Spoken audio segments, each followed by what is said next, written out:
देखो आपको क्या बोलेगा, एक फंक्शन देगा और बोलेगा एक पर्टिकुलर पॉइंट पे चेक करके बताइए इसका ग्राफ लगातार है कि नहीं, कंटीन्यूअस है। सारा फंक्शन का ग्राफ खींचना उतना आसान नहीं, पूरा फंक्शन पढ़े हम लोग, सबका ग्राफ उतना इजीली नहीं होता है। ठीक, ग्राफ को खींचने में समय लगता है, बुद्धि लगता है।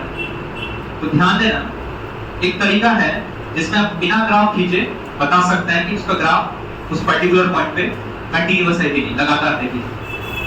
इसके लिए करना क्या है, आपको जो फंक्शन दिया है उसका left hand limit, right hand limit और उस पॉइंट पे फंक्शन का मान देखना है।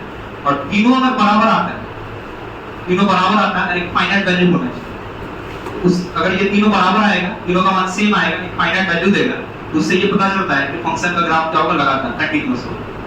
तीनों में से कोई बराबर नहीं आए, तीनों में से कोई बराबर ना आए, ठीक, इसका मतलब वो फंक्शन कैसा है, डिसकंटीन्यूअस। इसको समझने का तरीका है, ध्यान देना, देखना है ग्राफ खींचे हम लोग। ये फंक्शन है, इसका ग्राफ है, एक पॉइंट ए पे देखना चाहते हैं कि कंटीन्यूअस है कि, तो ए पे मान तो ए है, ए के पीछे का पॉइंट, जस्ट पीछे का ए माइनस है, ए माइनस एच बोलते हैं, लिमिट से देखते आ रहे हैं। और ए के आगे का पॉइंट को क्या बोलते हैं, ए प्लस एच या ए प्लस, जहां पे एच टेंड्स टू क्या होता है, 0। ए पे वैल्यू है एफ ऑफ ए और ए माइनस एच पे लिमिटिंग वैल्यू निकलेगा, जिसको एलएचएल भी बोलते हैं, limit h tends to 0 f of a minus h. और ए के राइट साइड में जो वैल्यू है आरएचएल, जिसको बोलते हैं limit h tends to 0 f of a plus H.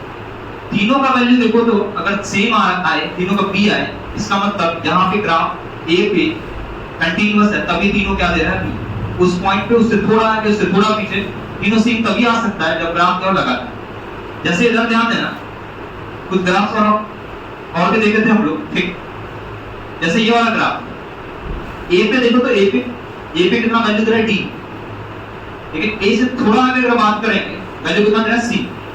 ए से थोड़ा पीछे अगर बात करेंगे वैल्यू क्या दे रहा है, बी। तीनों वैल्यू अलग अलग आ रहा है, ठीक। एलएचएल का वैल्यू बी आएगा, आरएचएल का वैल्यू सी आएगा और वैल्यू ऑफ द फंक्शन कितना होगा, डी। देखो तो गैप नहीं दिख रहा है क्या? जैसे यहाँ पे अगर देखें वैल्यू ऑफ फंक्शन ए पे तो सी दे रहा है, ए प्लस एच, आरएचएल वो भी कितना आएगा, सी। दो वैल्यू तो बराबर हो रहा है, लेकिन अगर आप उससे पीछे देखें, एलएचएल देखें, जिसको ए माइनस एच बोले थे हम लोग, उसमें वैल्यू क्या आ रहा, बी।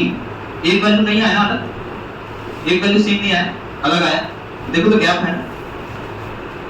जैसे इसमें भी बात करेंगे, ए पे वैल्यू ही नहीं है, ए के आगे वैल्यू आ जाएगा बी, ए के पीछे भी बी आ जाएगा, एक वैल्यू दिया हुआ ही नहीं है। तो तीनों वैल्यू अगर बराबर होता है, तीनों कौन, एलएचएल, आरएचएल और एफ ऑफ ए, उस फंक्शन का वैल्यू, जैसे तीनों का वैल्यू भी बी आ रहा है तो फंक्शन क्या होगा, कंटीन्यूअस होगा। और अगर तीनों वैल्यू बराबर नहीं आ रहा है तो फंक्शन क्या होगा, डिसकंटीन्यूअस। समझ में आया?